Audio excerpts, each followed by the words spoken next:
Olá, sejam bem-vindos, sejam bem-vindas a mais um Religare, nosso programa de entrevistas, que desta vez estamos estamos discutindo sobre um tema muito importante para nós, né? Focado na 21ª Semana de Museus, que justamente estamos comemorando museus, sustentabilidade e bem-estar. E falando, né, nessa sustentabilidade, nesse bem-estar, nos museus como espaços de memória, de cultura, de arte, nós recebemos hoje um convidado muito especial que está aí já inserido, né, há um bom tempo nesse processo artístico aqui da cidade de Uberlândia e também, além de ser um parceiro muito querido do próprio Museu de Arte Sacra. Alexandre França, seja bem-vindo ao nosso Religare, por ter aceitado o nosso convite. Um pouquinho sobre a trajetória do nosso querido amigo Alexandre, que é natural de Araguari, né? Alexandre Pereira França é artista plástico, designer e atual diretor de arte e cultura integradas na Secretaria Municipal de Cultura de Uberlândia. Também atuou como professor no Departamento de Artes da Universidade Federal de Uberlândia. Além de ter realizado inúmeras exposições individuais e coletivas no Brasil e participou também de salões de arte e mostras no exterior, além de desenvolver seus projetos no estúdio Casa de Ideias, em que apresenta sua proposta poética, que transita entre linguagens como produção em arte, design de interiores, mobiliário, figurinos, cenografia, ilustração e vídeo. Então, assim, é muita coisa que justamente vai de encontro a essa proposta, né, abordada, né, nessa 21ª Semana de Museus, que é pensar a arte como esse lugar de conforto, né? A gente passou aí por um processo pandêmico em que, diante de muitos sofrimentos, perdas, desencontros, a cultura, a arte foram os grandes alicerces assim, para muitas pessoas, muitos grupos, né, que conseguiram passar por esse processo. Alexandre, então, seja bem-vindo mais uma vez ao nosso estúdio. E nesse processo, então, a gente queria conversar um pouquinho sobre a sua visão como artista aqui da cidade, como produtor, né, também de arte nesse sentido, gestor cultural. Como que você vê a arte como essa possibilidade assim, de uma vida criadora, pensando nessa proposta dos museus, mas os lugares, né, culturais, de forma geral, como esses lugares de encontro e como que a arte ela pode ter esse papel assim na vida, para uma vida mais criadora, mais sustentável, mais livre, na sua visão como artista. Bom, obrigado pelo convite, Rodrigo, o pessoal que está nos assistindo, né? E para a gente ter nesse momento aqui uma conversa assim, sobre questões que são tão pertencentes ao seu universo, de tanta gente, né? Eu acho que eu sempre entendi, desde criança, a minha escolha foi por uma vida criativa, tá? Espontaneamente, né? Então, minhas brincadeiras, meus interesses sempre foram ligados a esse universo. Nas artes plásticas, com a música, eu entrei no conservatório com 8 anos de idade, no teatro, todas as possibilidades e vertentes em que me permitia se colocar, até porque eu fui uma criança muito tímida, então eu entendi que talvez esses espaços assim, da expressividade e da expressão era o lugar que mais me acolhiam, né? E isso acontece com tanta gente. Então, eu entendo que a experiência criativa ela é tão vital a todas as pessoas, né? E na minha trajetória, que depois eu vou virar professor, né? Tanto no meu estúdio que eu dei aula para criança há muitos anos, 20 anos dando aula na UFO, orientando tantos projetos, e a necessidade e a importância que a gente tem de trabalhar o outro como um ser sensível. Então, eu acho que essa primeira questão de a gente pensar a real necessidade da arte na vida de todo mundo, a palavra necessidade é a que realmente cabe, é como o alimento, né?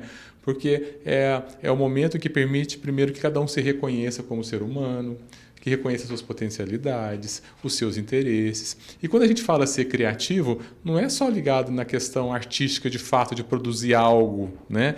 mas é frente às atitudes da sua vida. Sim, claro. Não é?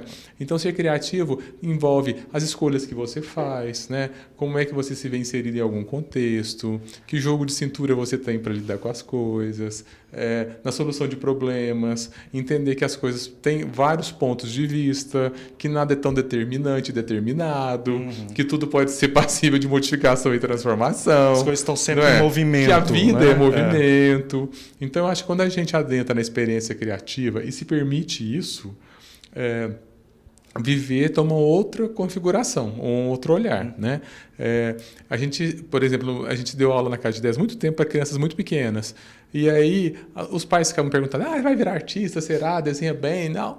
Nosso desejo nunca foi esse, né? Era sim de trabalhar pessoas que pudessem crescer com outro olhar, aberto às diferenças, que sabe que ele é de um jeito e que o colega é de outro, e é de outro, e é de outro, é possível cada um conviver, todo mundo junto, não é?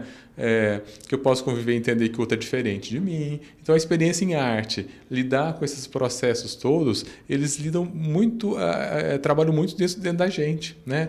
Essa ideia de que não existe um certo e um errado para as coisas, que existem possibilidades, escolhas que vão chegar em alguns lugares, não é? Então, assim, nossa preocupação sempre foi na formação do sensível.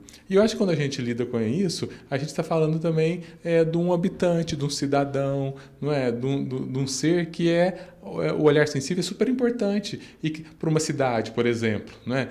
Se você toma um cuidado na sua casa com os seus objetos, né? Você pensa que os objetos não são descartáveis como o mundo capitalista quer nos colocar na cabeça. Que as coisas têm memória, que os objetos têm afetividade, que os objetos têm funcionalidades, né?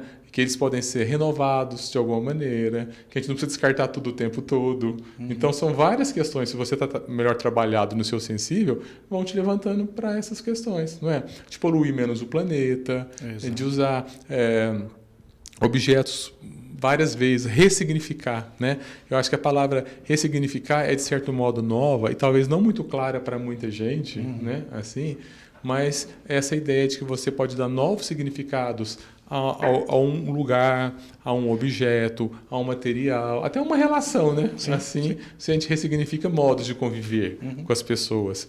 Isso tudo é super importante para o crescimento individual, mas também nesse processo todo de uma vida coletiva mais feliz, vamos dizer assim. Não é? Então, é interessante pensar esse movimento ligado à arte.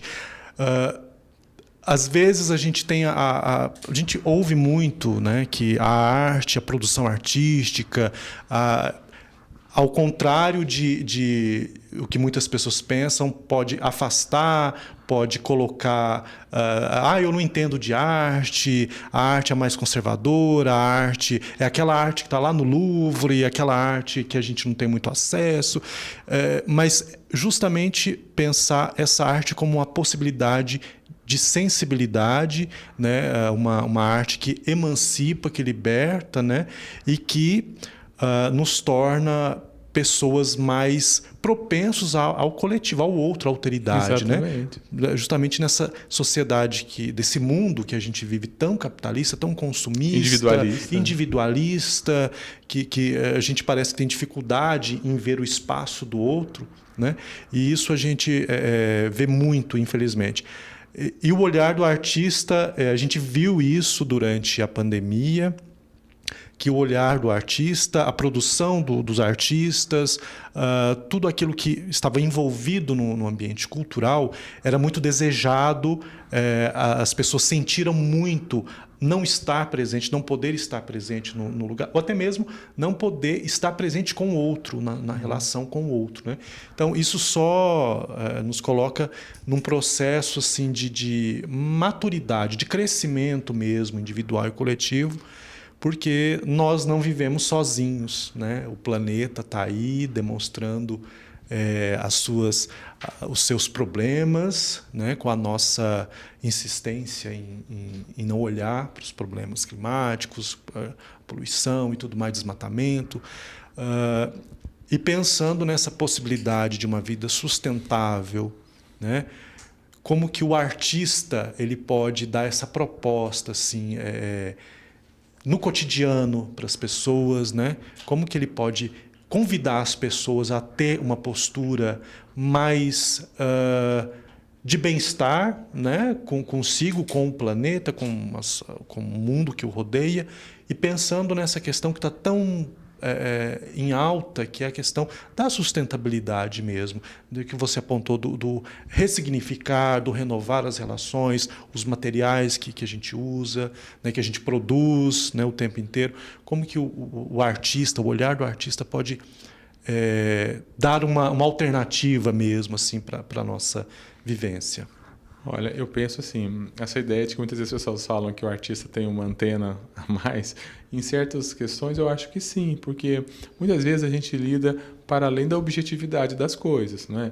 A gente adentra num universo que é do sensível, do subjetivo ou da intuição, assim, né?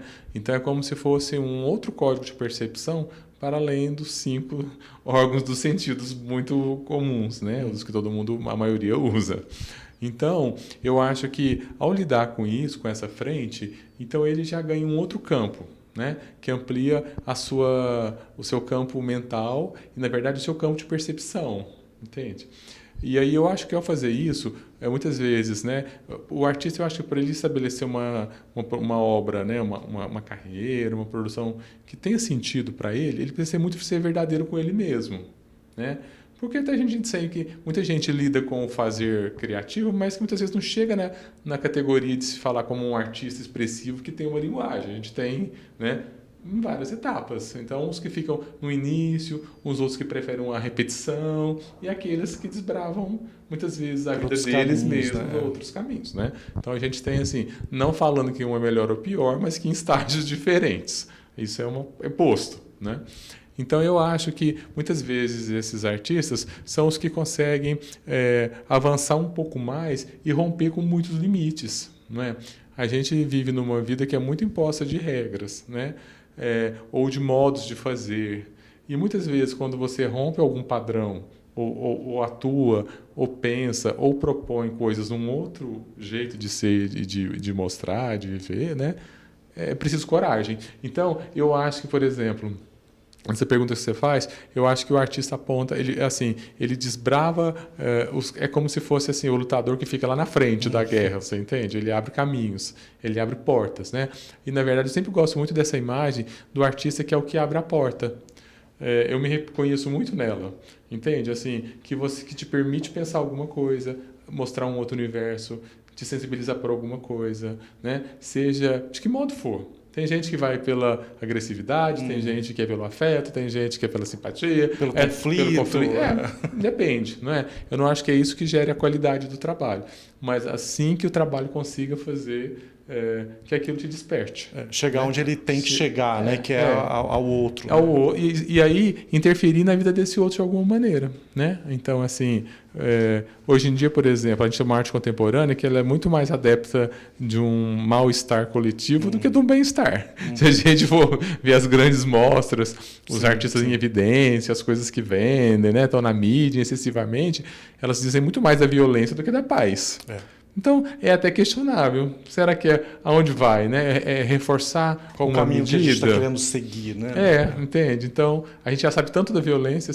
Talvez falar da paz seja hoje mais... É uma ruptura maior, é mais potente do que você não dizer dela, né? É verdade. Ou, assim, porque é quase já um sentimento abstrato da paz, né? Nesse mundo que a gente vive. Não, é interessante isso. Que... Para nós, assim, que trabalhamos com esse outro, né? Os museus, os espaços museológicos, os centros culturais, os espaços culturais, de forma geral, eles vão ao encontro. Acho que não tem sentido pensar esses espaços sem a presença das pessoas do coletivo, né? E pensando nessa forma de vida alternativa mesmo, na alternativa do significado assim, mais amplo e mais até restrito, né? As expressões das nossas diversidades todas, né? Das nossas individualidades, mas das nossas também... Da nossa cidade, por exemplo, que é super específica. Exatamente. Então, assim, tem cara de grande, mas não é em tanta coisa. Sim, e nisso a gente já pensa. Como que você percebe justamente isso? Como que você vê o seu olhar como artista, mas também como inserido nesse processo. Como que você está vendo o movimento artístico aqui em Uberlândia? Há um crescimento, há uma retração, há uma coletivização, ou há mais assim um espaço mais individual? Como você tem percebido isso? Olha, é assim... Eu me formei em 88 e em 89 a gente abriu a Casa de Ideias. E em 91 eu já era professor efetivo da UFO. Então foram coisas muito rápidas e eu sempre estive muito envolvido também com a Secretaria de Cultura nesse caminhar todo. Então eu mantive muitos vínculos e mantenho até hoje com vários núcleos. Tá? O que as pessoas gostavam de se chamar de acadêmicos, o pessoal que não era ligado à universidade, os mais, vamos dizer, autodidatas, entre aspas, né? Os afins de outras linguagens e tal. Então, em muitos momentos, os espaços das instituições UFO e prefeitura foram muito necessários, assim, quase para esse trabalho desbravador, né? Então, a gente mora no interior do Brasil, um lugar que não tinha um museu ainda durante muitos anos, né? Para fazer, um desbravar mesmo, é pegar a facão lá e ir cortando a estrada para ela acontecer, né? Então, a gente teve muitas pessoas importantes, que eu acho, na história da construção desse momento em Uberlândia, e que começaram a gerar os seus seguidores, os discípulos, alunos, aquelas pessoas que se envolviam também, né? Então, talvez a gente possa considerar umas 3 gerações, eu acho, que fizeram um pouco esse papel, tá? Só que a partir daí, eu acho que foram aparecendo outros setores, né? Tanto particulares, poucos, mas apareceram, alguns institucionais, né? Tipo SESC, tipo outros lugares que foram aparecendo e que começaram também, entendeu? Nós também queremos trabalhar nesse assunto. Então isso foi pulverizando de uma maneira positiva, né? Mas ao mesmo tempo, eu acho que cada vez mais foram se formando hoje alguns guetos. Então, por exemplo, né, é como se grafiteiros existisse um grupo, uma tribo, que eles são afins, de vez em quando a secretaria apoia, de vez em quando não, entende? Então, os artesãos, e aí isso de alguma maneira cruza pouco. Estando lá na secretaria agora, a gente tenta fazer um trabalho hoje cada vez mais de tornar isso, esse pesquisar, esse apoiar transversal, assim, né? Tanto que, por exemplo, no edital de galerias que a gente encerrou essa semana a avaliação, a gente abriu categorias assim, para quem tinha a primeira exposição, para quem tinha de 2 a 5 anos, até quem tem uma trajetória de 50 anos, você entendeu? Para evitar justamente falar, são sempre os mesmos, não apoia quem está começando, eu só apoio... Então, assim, a gente tentou fazer nesses caminhares, entende? Tem tentado fazer, e sem entrar nesses méritos hoje de julgamento, no sentido de que, assim, isso é bom, isso é ruim. Isso já não cabe mais nesse momento de decolonização de tudo. Claro, entende? Claro. Então, assim, aonde se dão, né? Ontem abriu o SP em São Paulo, lá, SP Arte, eu vi que um artista foi e grafitou lá assim, onde está a arte preta? Onde estão os artistas pretos, né? Então são questões muito pertinentes de hoje, de pensar isso, né? E na nossa cidade, como isso se dá? Então eu acho que são vários entendimentos, é preciso que a pessoa se forme, né? A gente tem, por exemplo, vivências de alunos que se formaram em artes visuais e nunca visitaram os espaços da secretaria. Para onde que elas foram? Porque é uma cidade que já não tem quase nada, é pouco, né? Se a gente pensar...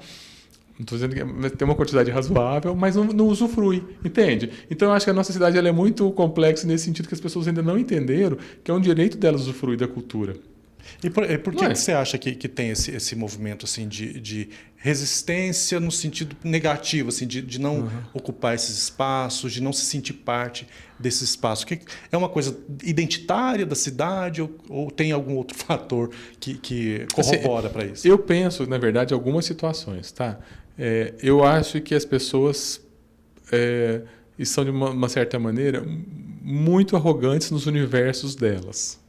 Então, assim, todo mundo acha que fez, por exemplo, um primeiro trabalho, já é a obra da vida, entende? Então, assim, não existe mais um tempo de amadurecimento, não existe mais esse tempo para as pessoas de amadurecer. E isso é muito corriqueiro, as pessoas que continuam dando aula nos cursos falam isso o tempo inteiro, os nossos amigos professores. Então é muito difícil, porque os alunos não querem mais escutar, eles não querem se formar. E a informação, apesar de viver no momento ápice da possibilidade de informação no mundo, as pessoas não querem estar informadas, elas querem saber dos seus universos. Então esse é um grande ponto, assim, e que a gente nem sabe onde isso vai chegar. Né? Hoje eu ouvi, inclusive, uma frase... o que aconteceu com essa geração que não sabe mais esperar. Né? Não sabe esperar e não sabe pouco. Porque é como se o conhecimento não fosse mais interessante.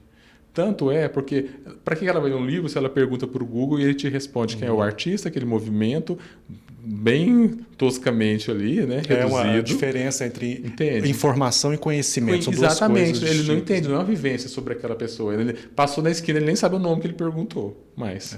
Então, ele não consegue ter um referencial mental imaginário de conhecimento. Eu acho que isso é muito ruim. E mesmo literário, né? De uma todos trajetória níveis, musical, que tem antes, todas essas vertentes, assim, é impactante pensar como é que as pessoas...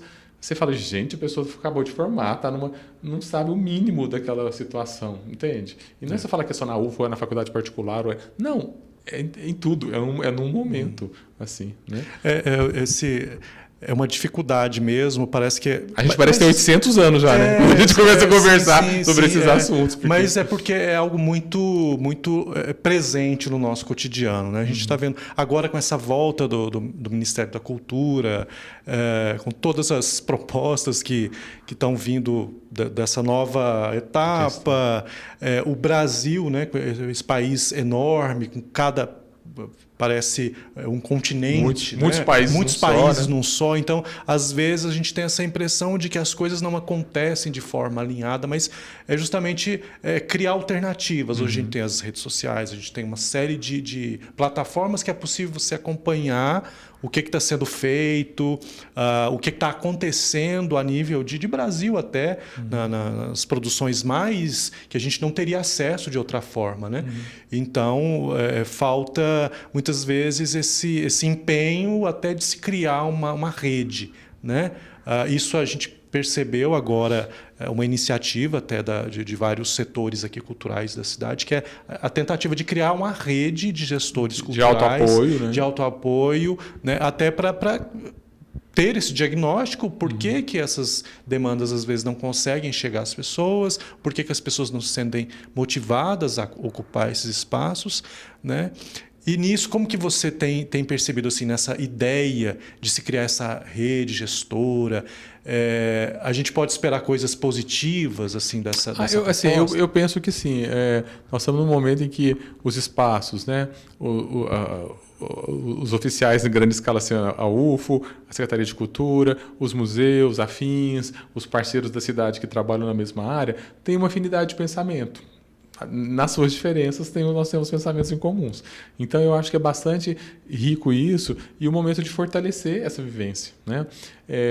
Se a gente for fazer uma listagem teórica, assim, vamos fazer um relato, talvez poucas cidades tenham o que a gente tem hoje em Uberlândia tão bem estruturado e organizado. Tá? Então, a gente tem tido, por exemplo, visitas de pessoal de São Paulo, do Rio, ligados à gestão de espaços, que ficam chocados quando chega aqui. A gente fala, olha, tem um Teatro do Niemeyer, tem uma igreja da Linda Bobardi, a gente tem uma obra do Bratic ali em cima, a gente tem o Léo Finotti, que tem uma sala lá no MoMA, a gente tem o Léo Faria, entendeu? A gente começa a listar coisas, sim. O fulano que toca, o outro que é um músico, o outro que chegou 3 Grammys, você sabia que tem Então, assim, tudo aqui de verdade. E aí as pessoas falam, como assim? Nunca ouvi falar. Pois é. Entendeu? Então, assim, se a gente for fazer, a gente sabe da competência que é altíssima em todos os segmentos. A gente tem, assim, eu não gosto da palavra assim, as pessoas estrelares, assim, né? Mas é verdade, com trabalhos muito bons, com muito reconhecimento. E a própria cidade desconhece, né? Exato. Então, é um caminhar que a gente tem feito muito. Eu acho que esse grupo, ele pode se fortalecer muito nisso, de criar a visibilidade das coisas. Que eu acho que é o que sempre falta. A nossa divulgação é sempre ruim. A gente faz, mas no final parece que essa etapa a gente não dá conta. Ou pelas instituições, limite, né? Entende? A própria mídia local de não ter um jornal. Então, assim, o factual é muito mais importante do que o cultural, os espaços. Apesar de que a gente tem esses espaços, a gente pode nem deixar de agradecer o que existe, mas ainda é pouco, né, para uma cidade do volume de Uberlândia. Então, será que como essas redes ainda podem nos apoiar, de que maneira? De como uma família entende que é necessário levar para o pessoal para ver o MUNA, para ver o museu, para ir lá no MAS, para ir lá na... Entende? Né? A oficina cultural, o tanto de curso que tem sido oferecido. É um exercício, a gente entende assim, que a nossa vida é uma vida árdua, né, nesse sentido. Entende? Nós somos, de fato, todos os semeadores mesmo, assim, né? Das parábolas todas aí. Então, que a gente está fazendo esse papel do semeador mesmo. Mas que a gente espera que isso frutifique, né? Que é o que precisa existir de alguma maneira, entende? Acho que tem que ser, né? Não tem sentido a gente tá envolvido com esse movimento artístico, cultural, se não esperar que chegue aonde tem que chegar. Né? Apesar de tudo isso que a gente disse, que parece que é um lamento, não é. É uma percepção, né? Mas que a gente continua fazendo muitas coisas. Então, eu acho que é super necessário cada vez mais a gente ter a compreensão disso.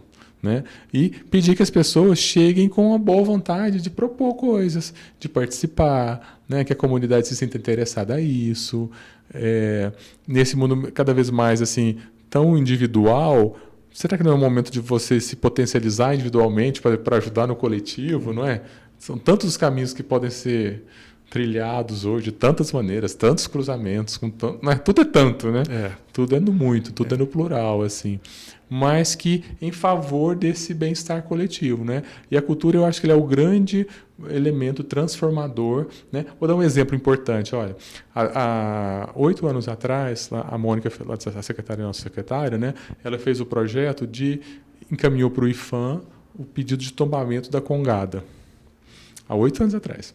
Fizeram um dossiê muito bacana, um material impresso, com todo um cuidado gráfico, fizeram uma pasta, gravaram CDs de todos os ternos, um material lindo. Agora foi aprovado, foi aprovado já como um patrimônio imaterial de Minas Gerais e fez com que todas as congadas do Brasil fossem tomadas. Entendeu? Uma ação que partiu daqui de Uberlândia. Então você vê, olha que bacana como é isso. Né? É uma insistência que nós todos da cultura somos os persistentes, isso não tem jeito. Sim. Né? Isso a gente tem essa consciência, mas de como é necessário de fato você manter aquilo. Alguma hora muda. Né? Então a gente ter, por exemplo, uma congada em Uberlândia que é tão forte, uma referência nacional, é justamente por essas questões. Né? E é bom ver que apesar de tantos pesares, né, o movimento continua, claro. Né, a insistência. Né? E a gente também vendo, passando por um momento assim tão tenebroso que a gente teve, agora tem essa possibilidade de ter uma esperança, né? De que novos ares possam chegar, a gente possa ter visualizar novas experiências, não é? No aspecto cultural, artístico, aqui em Uberlândia, na nossa região, mas também... Sabe uma coisa interessante? Não sei se você soube, em janeiro, um dos locais mais visitados do Brasil, o 10º lugar foi Uberlândia, sabia? De viagens. Aí a gente fala, mas como? O que você vai fazer em Uberlândia? As pessoas falariam isso. Sim. Não é? Fala, que turismo você vai fazer em Uberlândia? Está sendo lançado um portal sobre o turismo, tá? E você não acredita o tanto de coisa que foi listada para esse portal. Tá? A gente conseguiu já entender que, por exemplo, se uma pessoa quiser fazer uma programação só cultural, ela consegue ficar de 1 a 3 dias aqui em Uberlândia, dias inteiros de programação. É verdade. Tá? Se a gente esticar para Uberaba, ela fica uma semana. Então, olha como é que a gente é importante fazer esse trabalho que a gente está tentando. E tem para todos os gostos. Para todos os gostos, entende? Então, é preciso... isso já está acontecendo, então, da criação dessa visibilidade por um portal que vai te auxiliar, né? E outras ações, né? Tipo os nossos corredores culturais, que a gente tem ideia. Nós já estamos fazendo parcerias, por exemplo, com o pessoal da Fundação Cultural de Uberaba, e exposições que teve aqui e aconteceu lá, a gente está trazendo, voltando. As bandas vão fazer projetos juntos, as bandas de lá com a banda daqui, e tocar junto.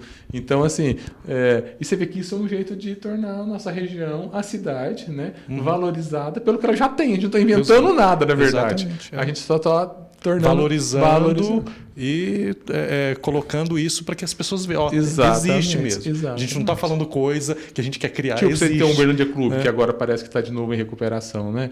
Olha que prédio maravilhoso, que pode entrar num roteiro. Tem gente que viria de longe para visitar um espaço como aquele. Né? Exato. O acervo do Museu de Arte Sacra, que é muito legal. A história da Lina, conhecer aquele lugar. Já acontece, não é? Já. Vem gente de outra cidade só para de outro país. De outros países. Né? Então, é isso. A gente se sente muito bem. Eu acho que quando a gente fala do movimento cultural, artístico, a gente se sente motivado, porque a gente vê realmente que isso toca de fato. Isso tem, e não é só do lado afetivo, a gente pensar das ideias, não é isso. Tem um processo econômico também gera um fator. Tem economia criativa que vai sendo toda embalada por aí. Então, a gente se sente assim motivado de investir nesse setor, vendo que não é nós não estamos falando de algo etéreo, né? Algo que pode vir a acontecer, mas pelo contrário, né? Pensar que esse movimento cultural artístico ele é envolvente, objetivo, né? Ele tem um retorno econômico, mas também a gente pensar que é possível quebrar um pouco também só os valores do mercado econômico. É isso, nós poderíamos ficar aí horas à tarde, tomar um café, mas Alexandre, nós agradecemos a sua disponibilidade em estar aqui conosco, falando no nosso Religare. E assim, é sempre muito bom falar das experiências que a gente tem aqui em Uberlândia, né, das iniciativas que estão sendo feitas, dos diagnósticos e propostas. Então, assim, a gente agradece muito a sua disponibilidade, tá? E teremos outras temporadas e a gente conta com a sua participação sempre. Muito obrigado. Fica o convite, então, para todos. Nós agradecemos a você que nos acompanhou no nosso Religare e fique conectados, ligados à nossa programação. Até a próxima.